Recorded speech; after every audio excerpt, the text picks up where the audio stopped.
एक ऐसा महल जिसमें मौजूद है घड़ी जो कि पानी के प्रेशर से चलती है और वो घड़ी इनविजिबल है। मतलब अगर आप पूरे किले को भी ढूंढ लोगे, पूरे किले को छान मारोगे तो भी आपको वो घड़ी मिलेगी नहीं, लेकिन वो घड़ी आपकी आंखों के सामने ही होगी। 14वीं सेंचुरी का एक ऐसा किला जिसने ग्रेविटी को धोखा दिया।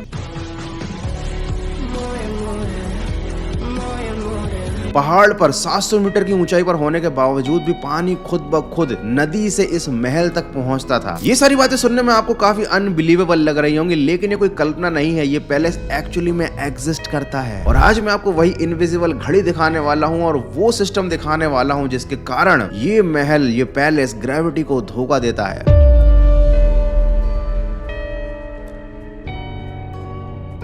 14वीं सेंचुरी के आसपास मेडिवल स्पेन में एक शहर था जिसकी सीमाएं चारों तरफ से उसकी ऊंची ऊंची दीवारों की वजह से सिक्योर्ड थी। इस शहर का नाम था कॉर्डोबा। बरसात की एक रात को इस शहर के पहरेदार दुश्मनों से इस शहर की सीमा की निगरानी कर रहे थे, लेकिन उन्हें इस बात का बिल्कुल भी अंदाजा नहीं था कि दुश्मन की आर्मी उनके शहर के ऊपर एक सरप्राइज अटैक प्लान कर रही है। रात के अंधेरे में हुए इस हमले से कॉर्डोबा की आर्मी संभल नहीं पाई और उनकी इस हमले में हार हुई। पूरे शहर पर दुश्मन की आर्मी ने कब्जा कर लिया और इसी आर्मी के हमलों की वजह से उस इलाके में मौजूद हर शहर एक एक करके उनके कब्जे में आता जा रहा था। लेकिन एक शहर ऐसा था जिसे वो लोग हरा नहीं पा रहे थे और इस सिटी का नाम था ग्रेनाडा। करीब 200 सालों तक की गई लगातार कोशिश के बावजूद दुश्मन की कोई भी सेना इस शहर के किले को भेद ही नहीं पाती थी, इसके सैनिकों से जीत नहीं पाती थी और ना ही ग्रेनाडा शहर पर कब्जा कर पाती थी।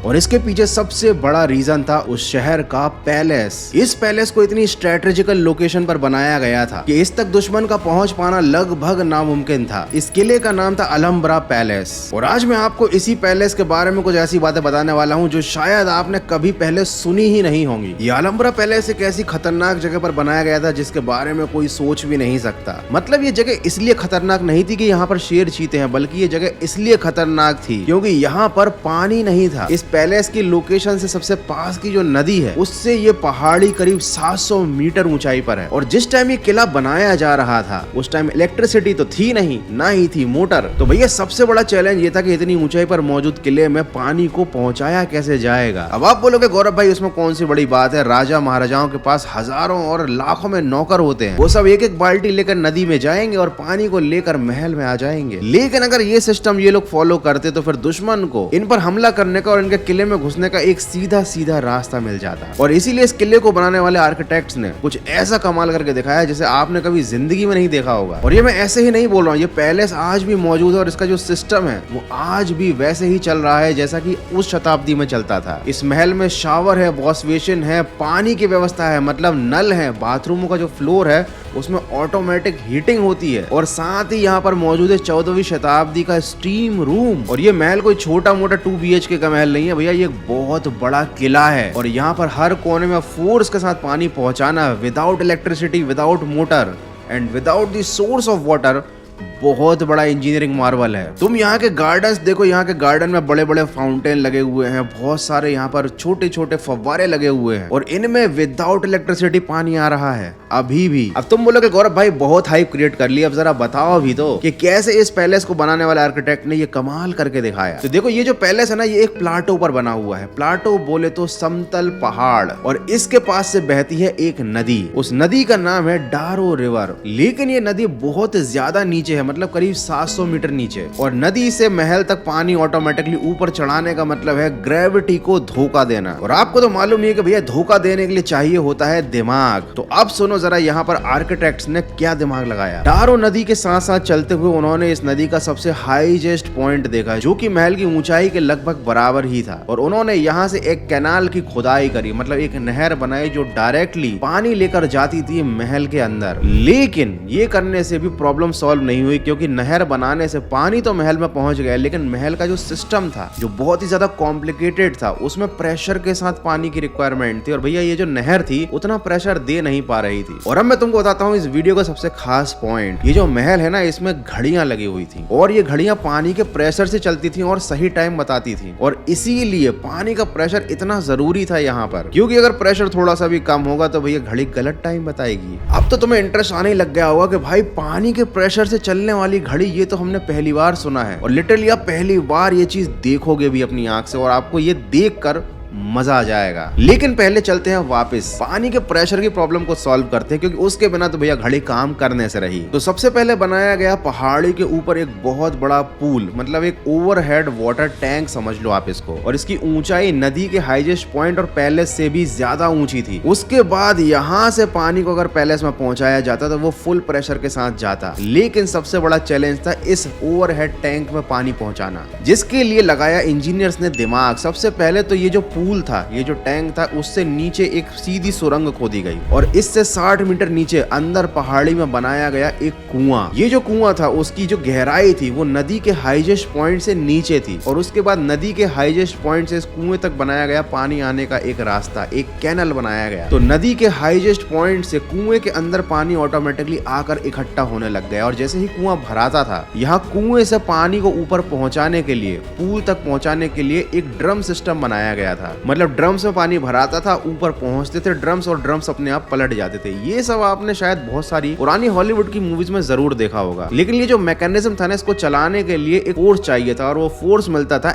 एनिमल्स से। मतलब यहाँ पर जानवरों को लगा दिया जाता था, जानवर चक्का घुमाते थे, और इसमें लगे गियर सिस्टम की वजह से वो जो ड्रम थे वो नीचे से ऊपर पानी को लेकर आते थे। इसको हाइड्रोलिक वाटर व्हील सिस्टम कहा जाता है, और इससे कुएं में इकट्ठा हुआ पानी पूल तक पहुंचता था, और पूल से पानी पहुंचता था पैलेस में। चूंकि पैलेस की हाइट बहुत नीचे थी और ये जो ओवरहेड टैंक या पूल था इसकी हाइट बहुत ज्यादा थी, तो पानी के प्रेशर की प्रॉब्लम तो सॉल्व हो गई थी। अब तो तुम्हें समझ में आ गया होगा कैसे यहाँ पर फाउंटेन्स में इतने प्रेशर से पानी निकलता है। यहाँ पर मौजूद नल थे, यहाँ पर मौजूद थे वॉश बेसिन, यहाँ पर पानी से रिलेटेड हर वो मॉडर्न सुविधा थी 14th सेंचुरी की, जो आज के जमाने में लोगों के घरों में हुआ करती है। लेकिन भैया सबसे स्पेशल चीज जिसके लिए मैंने वीडियो बनाया है वो है टाइम दिखाने वाली घड़ी, जो वाटर के प्रेशर से चलती है, और वो घड़ी आपको देखने से भी नहीं मिलेगी, और वो घड़ी है इनविजिबल घड़ी। तो ये है वो इनविजिबल घड़ी।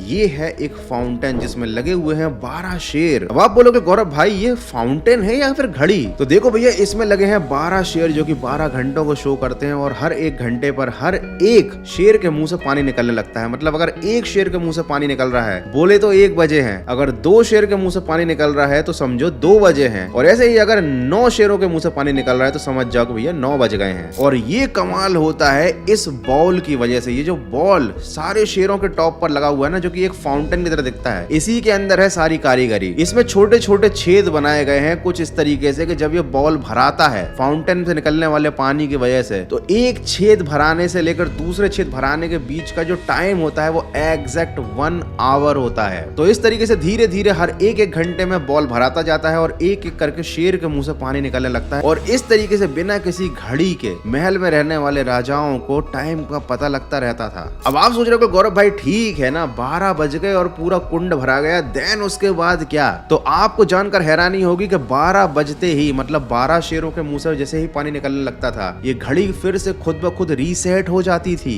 इसके जो फाउंटेन के नीचे जो ये डोम टाइप का बना हुआ है ना, इसके अंदर एक हाइड्रोलिक सिस्टम है। जैसे जैसे कि पानी कुंड में ऊपर भराता था वैसे ही वैसे इसके अंदर मौजूद एक नली में पानी का लेवल सेम उसी लेवल पर बढ़ता जाता था। और यहाँ पर ये जो डिजाइन वाला कर्व बना हुआ है ना, इसके टॉप पर आते आते 12 बज जाते थे, और यहाँ पर आकर पानी रुक जाता था, और जैसे ही पानी इस कर्व के बैरियर को क्रॉस करता था एक वैक्यूम क्रिएट होता था, जिसकी वजह से पूरा बाउल विद इन मिनट खाली हो जाता था। और ये जो बाउल का पानी खाली होता था ये जाता था सीधे एक अंडरग्राउंड टनल के थ्रू बॉयलर के अंदर, जहां पर ये पानी गर्म होता था, और ये अपने आप पहुंचता था एक अंडरग्राउंड फर्श के नीचे मौजूद वायर की ग्रिड में, जिससे कि राजा के बाथरूम का, स्टीम रूम का जो फर्श था वो गर्म रहता था। और ये जो गर्म पानी टनल से होकर गुजरता था उसके बाद ये और ज्यादा गर्म किया जाता था, और फिर बनती थी इससे स्टीम। तो भैया राजा और उसके जो दोस्त थे वो स्टीम का मजा लेते थे। और ये जो आप देख रहे हो ये महल का सबसे हाईएस्ट पॉइंट है, यहाँ पर भी पानी फुल प्रेशर से आता था, लेकिन यहाँ पर एक सीधी खड़ी चढ़ाई थी जहाँ पर 6 मीटर ऊंचाई पर पानी को चढ़ाना था, और इसके लिए उन्होंने यूज किया एक व्हर्लपूल सिस्टम का। मतलब यहाँ पर पानी एक कुंड में आकर भरा जाता था, उस कुंड का स्ट्रक्चर ऐसा था जिससे पानी जब ड्रेन होता था तो एक व्हर्लपूल बनता था, जिससे एयर के छोटे छोटे बबल पानी में मिक्स हो जाते थे और पानी